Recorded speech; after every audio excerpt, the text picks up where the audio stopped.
Hey everyone, me Kevin here. We need to talk about Zelensky, Putin, and what Nicole Shanahan just said because it is effed up and a big F you to her. I'll tell you why, because originally I actually really liked what she did with the RFK campaign, but this was a new low. I'll talk about that in just a moment, but first, let's talk about what's going on between Putin and Donald Trump.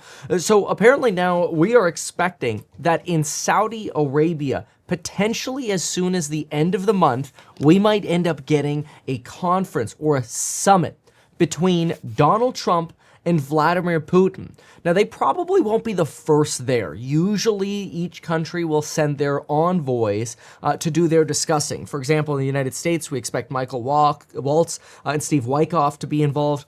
Keith Kelly was obviously also expected to be involved. He's the retired lieutenant general who is now the envoy to the Russia-Ukraine situation. It's a special post. Obviously, it makes sense to have somebody involved in this. But there's some problems going on both sides here. First, you've got Keith Kelly suggesting that Europe will not be involved. And Zelensky is like, wait, we don't have anything on the table. This is the first time we're hearing about this too. Are we going to be involved?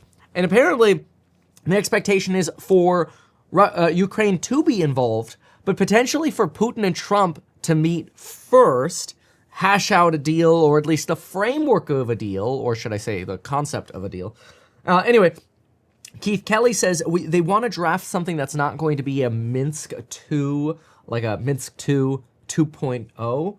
That's because that framework was complicated. It was convoluted, and there were some contradictory elements to it in terms of who would be responsible for certain things. And so while it was good in idea, its actual framework wasn't that functional for practicality. And it led to a lot of violations and problems and resentment. Anyway, so the goal is to have obviously some form of negotiated peace. And I would argue that obviously it seems like more is getting done now than has gotten done in the last, 3 years on this, since the invasion happened 3 years ago.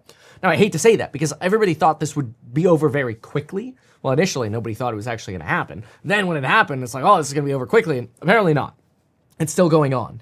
Now, Keith Kelly thinks that we're going to have about a 180-day negotiating period here, and then by year end, hopefully we could actually have a full conclusion, which I imagine both sides would be very grateful not to go through another winter at war. Winters at war, especially in that Russian tundra, are not that great. And the Ukrainian territories as well, since you've got fighting going on both sides.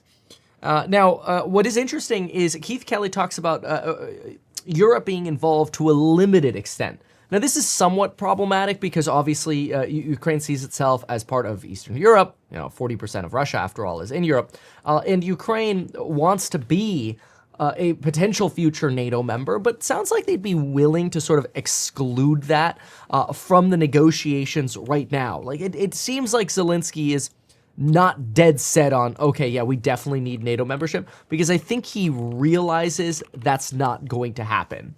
Now, as far as the European Union, it's worth noting that he in the future does see himself wanting to be part of the European Union. In fact, they were preparing to formally apply for European Union membership in 2024 to try to eventually get into the EU by about the 2030 timeframe.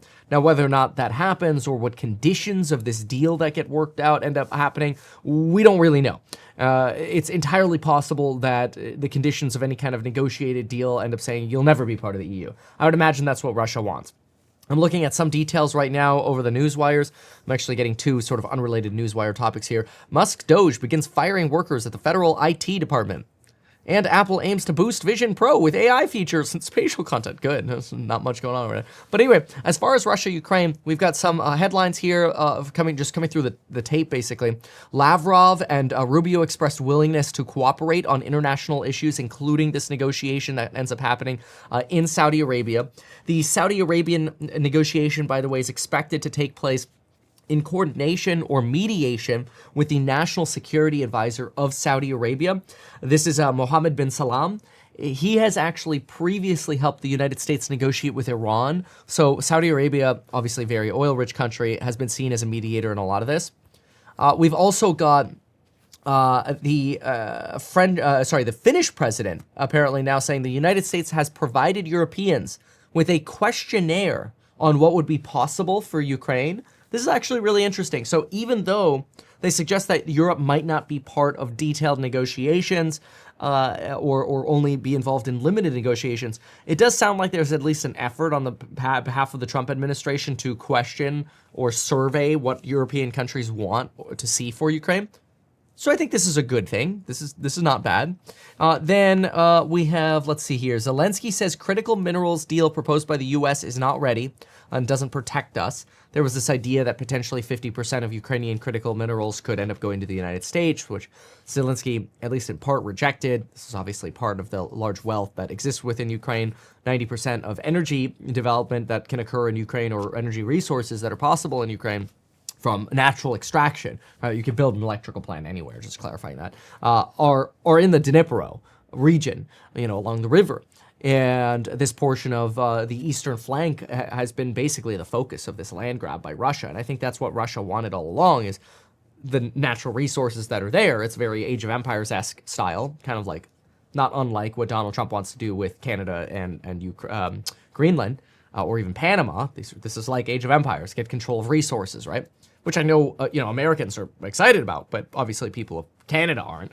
This morning in our course member live stream, which we're now doing on weekends, we were talking about how 90%, no, I'm sorry, it was 80, hold on, I have this written down. Let me just look at the data. 80% of conservatives say they're not interested in being annexed by the United States. 97% of liberals are not interested in being annexed by the United States. And it looks like province bases between 82 and 94% of the various different provinces do not want to be annexed by the United States.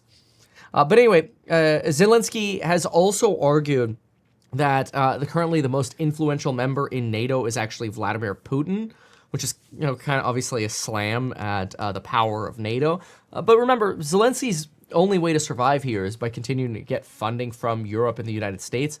So if Donald Trump leans more pro-Russian and Zelensky isn't included in these first rounds of talks, it's entirely possible that Zelensky's just going to kind of get like, here's the deal, sign it, otherwise the funding dries up, all right, and you don't get any security. So I wouldn't be surprised if he ends up getting sort of his arm twisted into a deal. And it's not a surprise to me that he's not being included in what appear to be these first rounds of negotiations with Putin. Now, a lot of Americans are actually really excited about the idea of not funding another war, and I'm absolutely for that as well. I'm a big fan of do not fund, we don't want to keep wars going. What we want to do is get to resolutions to war. That doesn't mean you want to abandon Ukraine, and I think that's a very important duality here to consider, is abandoning Ukraine is bad. Remember, Russia is willing to assassinate or to bomb Western targets. They tried assassinating the German arms dealer, one of the CEOs of a German arms manufacturing company. They've allegedly planted incendiary devices into DHL and, basically shipping packages. Are you good, man? I'm in the middle of filming. You want to say hi? You can come say hi if you want. So these incendiary devices were actually implanted and sort of embedded into massagers, and so many of them have actually blown up too early, so you've had premature detonations, or they've been caught by security. But this is part of Russia. Russia is willing to do this. Now, that's not to say the United States CIA probably wouldn't either, but something to consider about this agency that exists right now within the intelligence arm of Russia is this new intelligence arm sprouted up in 2023 after the conflict with Ukraine, which makes you wonder, is it because of the U.S. funding, or would it have happened anyway? But anyway, this unit, it's called the Special Tasks Unit. It is in the military headquarters in Russia. It's a covert group of assassins, basically. And these facilities grow. So the tool here is to try to create terror and fear, not just physical fear of bombs and threats and killings, but also potentially of a social influence. We've all heard about Russian propaganda and bot farms before. I mean, the same is probably done in the United States. Like, it seems like it would be reasonable or logical, I would say, for campaigns to have a bunch of bot farms that like vote up every tweet that you make to sort of like ignite the algorithm, if you will. But anyway, I just can't help myself but think that people are oversimplifying what's going on in this conflict. For example, I think a big sort of FU is in store to somebody that actually, I had some respect for. This is Nicole Shanahan. She worked very, very well, I thought, on the RFK campaign, and I'm a big fan of some of the things that RFK does. Not everything, some of his previous skepticisms, which he's walked back, I was a little concerned about, but Make America Healthy Again. I am so excited about this, and I've made videos about this before. Bye, Jack. Love you. I'll be out shortly. But take a look at this. If you go look at this tweet and you tell me, maybe you think this is great, and fine. I just think it's an oversimplistic argument, and I actually think it's like a kind of C thing to say. Very, it's low, it's unproductive, it's illogical. But you know what it does? It drives populism. This idea that, I'm going to say something because I know my base will like it. So I don't do that. I am willing to say things that are unpopular because it's what I truly believe. Like, I don't look at Twitter to try to find things that are popular to say. I don't try to echo what everybody else is saying. And I think that's actually what makes this channel unique, because you get a different perspective. But this idea that Zelensky has not been invited to the US-Russia meeting, and then she says it's an adults-only meeting. You know what? F you, Nicole. Absolutely F you. It is a horrible thing to say. Hundreds of thousands of Ukrainians and innocent, people, as well as Russians, have lost their lives. And to say that 1/2 or 50% of the negotiation is not invited to their own damn negotiation is a cunty thing to say. F you, Nicole. You should delete that post because it's disgusting and it makes you look like a vile human being. So, with that said, again, I am all for ending this so we can stop blowing money on this much money that we're spending on foreign interests and try to refocus some of that at home. But we have to remember, there is a balance. People come to me, they're like, Kevin, we spend so much money on foreign aid. Do we? Do you know how much money we actually spend on foreign aid outside of the military, the Department of Defense, right? Because a lot of this military funding is just equipment that we spend through the Department of Defense. We buy 5.56 rounds, NATO ammunition, tanks, jets, whatever. And then we kind of give away our old stock. So it kind of goes into old budgets. And then we just take it out of the warehouse and ship it away. So these are billions of dollars of donations, but they're not really new money. They just kind of keep our manufacturing base going.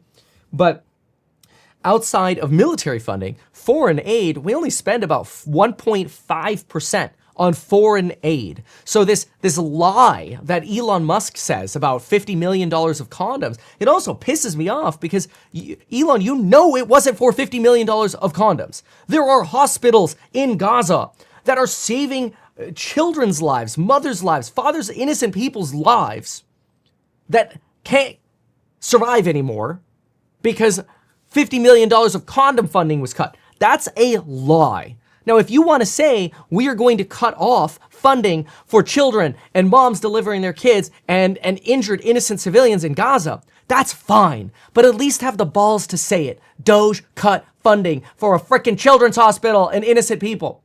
Now, we can make the argument that, there are terrorists in them or whatever. Then make that argument. But stop this lie that it was $50 million in condoms. It's bullcrap.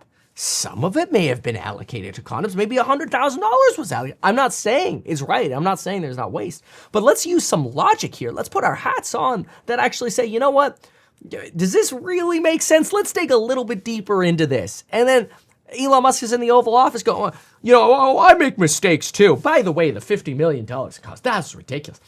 It's like he's trying to cover under the idea of making mistakes, knowingly share lies. And it's just things like this that lead me to start to disrespect people more. And I have so much admiration for the things that Elon does, but stop perpetuating lies. And this idea that people even engage with this stuff, it's an adults-only meeting, 50% of the negotiation can't be at the table, that's dumb. Could you imagine getting divorced and the judge says, sorry, sir, this is an adults-only meeting. I will only negotiate with your wife. What? Even vice versa, right? It doesn't matter. If it's a negotiation or mediation, the parties of the negotiation should be involved. It just seems disrespectful, and it kind of does seem like if Zelensky isn't involved more, that there is a little bit of favoritism towards Russia here over Ukraine. That Ukraine is sort of like the side chick nobody cares about. And hey, maybe you don't care. Maybe they don't care. Then say it. Have the cojones to say it.